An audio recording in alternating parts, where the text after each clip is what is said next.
Hello दोस्तों, आज की वीडियो में देखेंगे कि ट्रांसफार्मर कैसे वर्क करता है, ट्रांसफार्मर का वर्किंग प्रिंसिपल क्या है, कौन कौन से इलेक्ट्रिकल लॉ की वजह से ट्रांसफार्मर वर्क करता है, ट्रांसफार्मर में मेन पार्ट कौन कौन से हैं, step up and step down कैसे होता है ट्रांसफार्मर में, एंड ट्रांसफार्मर में कौन कौन से लॉसेस होते हैं। ये क्वेश्चन कई बार इलेक्ट्रिकल इंटरव्यू में पूछा जाता है। आप लोगों ने इसका अगर प्रॉपर आंसर दे दिया तो आपके सिलेक्शन होने के चांसेस बहुत बढ़ जाते हैं। सो पूरी इंफॉर्मेशन के लिए वीडियो को लास्ट तक देखिएगा। 100% गारंटी है कि आप लोगों ने अगर ये वीडियो पूरा देख लिया तो आप लोग ट्रांसफार्मर का वर्किंग कभी नहीं भूलेंगे। तो स्टार्ट करते हैं दोस्तों ट्रांसफार्मर के कौन कौन से मेन पार्ट होते हैं।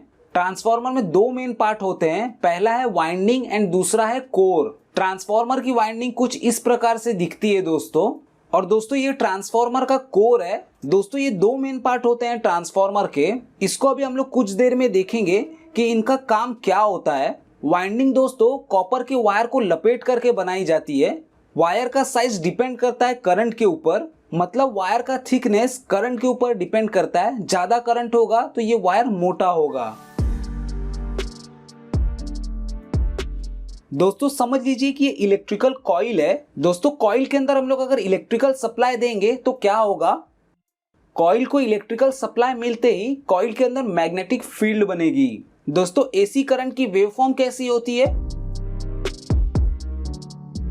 दोस्तों अल्टरनेटिंग करंट मतलब एसी करंट की वेवफॉर्म ऐसी होती है जिसके अंदर क्या होता है कि हमारा वोल्टेज धीरे धीरे इंक्रीज होता है, पीक पे जाता है, फिर धीरे धीरे कम होता है, जीरो पे आता है, फिर नेगेटिव में जाता है, नेगेटिव के पीक पे जाता है, फिर वहां से धीरे धीरे वोल्टेज कम होना स्टार्ट होता है, फिर जीरो पे जाता है दोस्तों।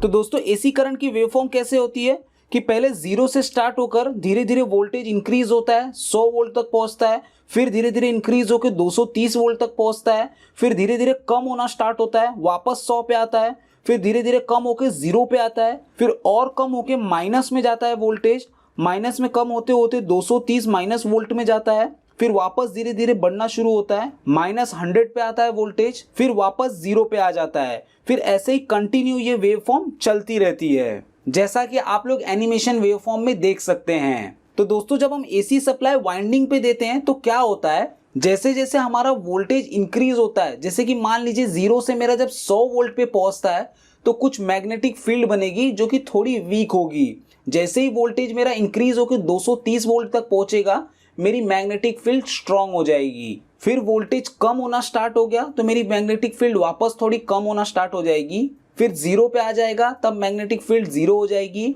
वापस जब मेरा वोल्टेज नेगेटिव में जाने लगेगा तो मेरी जो मैग्नेटिक फील्ड है वो उल्टा बनने लग जाएगी। तो जैसे नेगेटिव 100 वोल्ट पे पहुंचेगा तो मैग्नेटिक फील्ड थोड़ी सी स्ट्रांग होगी, जैसे नेगेटिव 230 वोल्ट पे जब पहुंचेगा तो हमारी मैग्नेटिक फील्ड स्ट्रांग होगी। फिर जब हमारा वोल्टेज -100 पे पहुंचेगा तो हमारी मैग्नेटिक फील्ड वापस थोड़ी कमजोर होना स्टार्ट हो जाएगी।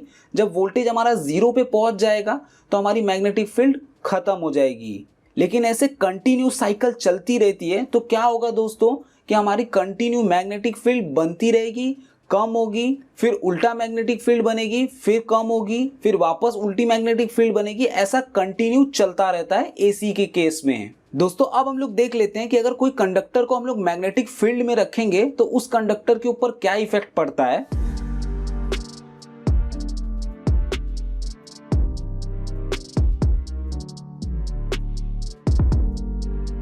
दोस्तों ये मेरा मैग्नेट है, ये मेरी मैग्नेटिक फील्ड है, और ये जो ब्लैक कलर है वो मेरा कंडक्टर है। तो जब भी हम लोग कंडक्टर को मैग्नेटिक फील्ड के अंदर रखेंगे तो क्या होगा दोस्तों, हमारा ये जो कंडक्टर है वो मैग्नेटिक फील्ड को कट कर रहा है। मैग्नेटिक फील्ड को कट करने की वजह से कंडक्टर में ईएमएफ इंड्यूस होगा। ईएमएफ मतलब इलेक्ट्रोमोटिव फोर्स। दोस्तों ईएमएफ मतलब वोल्टेज ही होता है, बट मैग्नेटिक फील्ड की भाषा में हम लोग उसको ईएमएफ बोलते हैं। तो ये जो कंडक्टर है वो मैग्नेटिक फील्ड को कट कर रहा है, उसकी वजह से क्या होगा कि इस कंडक्टर के अंदर ईएमएफ प्रोड्यूस होगा। बट इस कंडीशन में कंडक्टर के अंदर ईएमएफ खाली एक बार प्रोड्यूस होगा, क्योंकि जो मेरी मैग्नेटिक फील्ड है वो ऊपर से नीचे की तरफ आ रही है। अगर हमें कंडक्टर में बार बार ईएमएफ जनरेट कराना है तो उसके लिए हमें क्या करना पड़ेगा, चेंजिंग मैग्नेटिक फील्ड को रखना पड़ेगा। मतलब मेरी मैग्नेटिक फील्ड एक बार ऊपर से नीचे आए फिर नीचे से ऊपर जाए, ऐसा कंटिन्यू होता रहेगा, तो उसकी वजह से मेरे कंडक्टर के अंदर कंटिन्यू मैग्नेटिक फील्ड जनरेट होगी। तो कंटिन्यू चेंज होने वाली मैग्नेटिक फील्ड हमें किस में मिलेगी? एसी सप्लाई में। दोस्तों कंडक्टर को हम जब मैग्नेटिक फील्ड के अंदर रखते हैं तो उसके अंदर ईएमएफ जनरेट होता है। ये जो ईएमएफ जनरेट हुआ है वो किस इलेक्ट्रिकल लॉ की वजह से हुआ है? Faraday law of electromagnetic induction.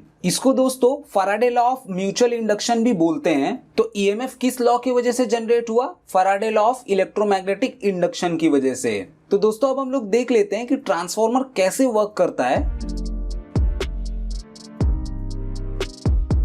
दोस्तों कंसीडर कर लीजिए कि एक वाइंडिंग है, इसके अंदर अभी हम लोग सप्लाई देंगे तो क्या होगा?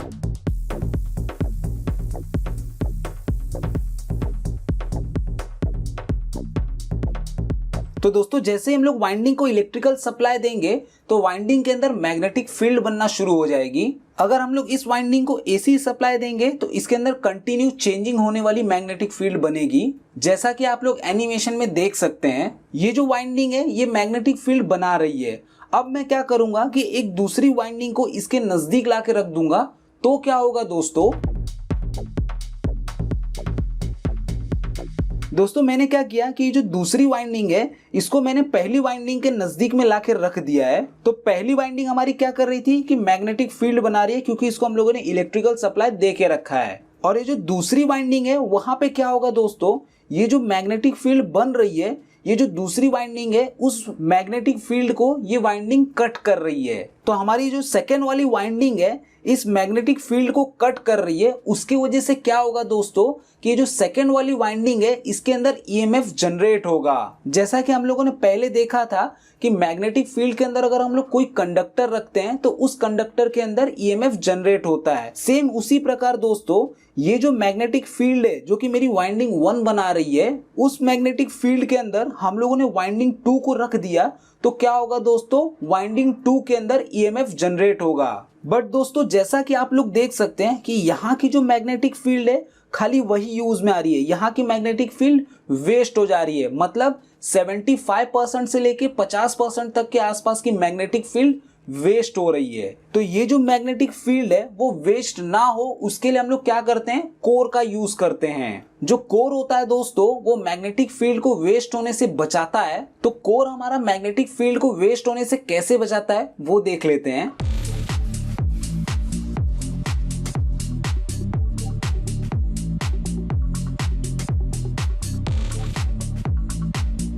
दोस्तों ये हमारा ट्रांसफार्मर का कोर है। कोर के ऊपर हम लोगों ने क्या किया है कि प्राइमरी वाइंडिंग को लपेट दिया है एक साइड में, एंड दूसरे साइड में क्या किया है, सेकेंडरी वाइंडिंग को लपेट दिया है। तो जब भी हम लोग प्राइमरी वाइंडिंग में इलेक्ट्रिकल सप्लाई देंगे तो क्या होगा,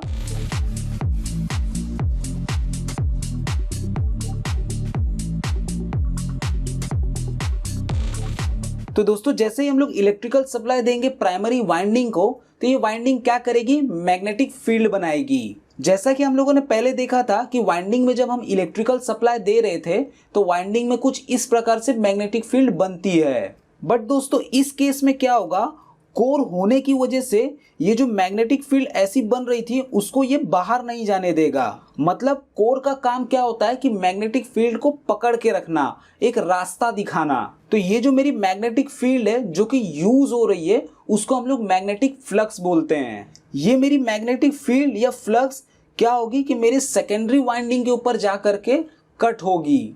तो सेकेंडरी वाइंडिंग में कट होने की वजह से क्या होगा दोस्तों, सेकेंडरी वाइंडिंग में ईएमएफ जनरेट होगा। प्राइमरी वाइंडिंग में हम लोग इलेक्ट्रिकल सप्लाई देंगे तो हमारी जो प्राइमरी वाइंडिंग है वो मैग्नेटिक फील्ड बनाएगी। कोर होने की वजह से मेरी जो मैग्नेटिक फील्ड है वो कोर के अंदर ही रह जाएगी।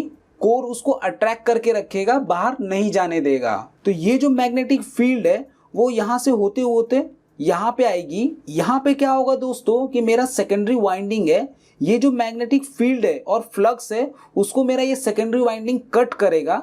कट होने की वजह से क्या होगा दोस्तों, सेकेंडरी वाइंडिंग के अंदर ईएमएफ जनरेट होगा। ईएमएफ मतलब क्या होता है दोस्तों, वोल्टेज। तो सेकेंडरी में ये वोल्टेज कहाँ से आया और किस लॉ की वजह से आया, ये Faraday law of electromagnetic induction की वजह से आया। दोस्तों जैसा कि आप लोगों ने समझा कि बिना वायर को टच किए हुए यहाँ पे वोल्टेज प्रोड्यूस हो गया। इसीलिए दोस्तों ट्रांसफार्मर को हम लोग क्या बोलते हैं कि ट्रांसफार्मर म्यूचुअल इंडक्शन पे वर्क करता है। बिना टच किए हुए भी यहाँ पे वोल्टेज जनरेट हो गया। इसके लिए इसको दोस्तों Faraday law of mutual induction भी बोलते हैं। दोस्तों अभी तक आप लोगों को समझ में आ गया होगा कि सेकेंडरी वाइंडिंग के अंदर ईएमएफ कैसे जनरेट होता है। अब हम लोग देख लेते हैं कि ट्रांसफार्मर में step up and step down कैसे होता है। पहली बात कि स्टेप डाउन क्या होता है एंड स्टेप अप क्या होता है।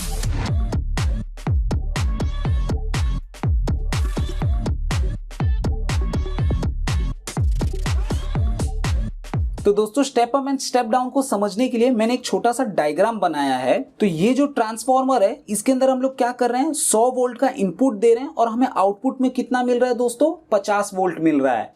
मतलब क्या हो रहा है, हमने ज्यादा वोल्टेज का इनपुट दिया और आउटपुट में हमें 50 वोल्ट मिला, मतलब कम होके वोल्टेज मिला। तो इसको हम लोग क्या बोलेंगे दोस्तों, स्टेप डाउन ट्रांसफार्मर। वहीं पे दोस्तों दूसरे केस में क्या हो रहा है कि मैंने वोल्टेज कितना दिया, 50 वोल्ट दिया और मुझे आउटपुट कितना मिल रहा है, 100 वोल्ट मिल रहा है। तो इस केस में क्या हो रहा है कि मेरा इनपुट वोल्टेज कम था और आउटपुट वोल्टेज मुझे ज्यादा मिल रहा है। तो इसको क्या बोलेंगे दोस्तों, स्टेप अप ट्रांसफार्मर। दोस्तों ट्रांसफार्मर में step up and step down किसके ऊपर डिपेंड करता है, नंबर ऑफ टर्न्स। मतलब ये जो वाइंडिंग है इसका मैंने नंबर ऑफ टर्न्स कितनी बार लिया है। इस चीज को हम लोग और भी अच्छे से समझेंगे पार्ट 2 वीडियो के अंदर कि transformer step up and step down कैसे करता है वोल्टेज को। अभी दोस्तों हम लोग देख लेते हैं कि ट्रांसफार्मर में कौन कौन से लॉस होते हैं। दोस्तों ट्रांसफार्मर में 2 मेन पार्ट थे। पहला तो हमारा कोर था, दूसरा हमारा वाइंडिंग था। तो ट्रांसफार्मर में मेन लॉस इन्हीं 2 के अंदर होता है। तो हमारा जो कोर होता है उसके अंदर 2 टाइप के लॉस होते हैं। कोर लॉस के अंदर पहला लॉस है हिस्टेरेसिस लॉस एंड दूसरा लॉस है एडी करंट लॉस। हिस्टेरेसिस जो लॉस होता है वो हमारा मैग्नेट के ऊपर होता है। ट्रांसफार्मर के ये जो लॉस हैं इसको डीप में हम लोग पार्ट 2 वाली वीडियो में देखेंगे। तो ट्रांसफार्मर के अंदर ये जो हिस्टेरेसिस लॉस हो रहा है इसको कम करने के लिए हम लोग क्या करते हैं कि जो हमारा कोर होता है उसका जो मटेरियल है वो हम लोग सिलिकॉन स्टील का मटेरियल यूज करते हैं। और वहीं पे दूसरा लॉस कौन सा था, एडी करंट लॉस। तो जो एडी करंट लॉस होता है उसको कम करने के लिए हम लोग क्या करते हैं, जो कोर होता है उसको पतले पतले शीट का यूज करते हैं। एक अक्खा शीट नहीं ले लेते, हम लोग पतले पतले बहुत सारी शीट का यूज करते हैं जिससे कि एडी करंट लॉस कम हो जाता है। और वहीं पे दोस्तों हमारा दूसरा मेन पार्ट कौन सा था, वाइंडिंग। तो वाइंडिंग के अंदर भी लॉस होता है I2R लॉस। ये लॉस दोस्तों हमारी वाइंडिंग की रेजिस्टेंस की वजह से होता है। दोस्तों transformer step up and step down कैसे करता है एंड ट्रांसफार्मर के लॉस को हम लोग डीप में देखेंगे पार्ट 2 वीडियो के अंदर। बट पार्ट 2 वीडियो तभी आएगी दोस्तों जब इस वीडियो पे 1000 लाइक कंप्लीट होंगे। तो दोस्तों आज की वीडियो में इतना ही देखेंगे। Thank you for watching. आप लोगों को ये वीडियो कैसी लगी प्लीज मुझे लाइक करके एंड कमेंट करके जरूर बताएं। मिलते हैं नेक्स्ट वीडियो में।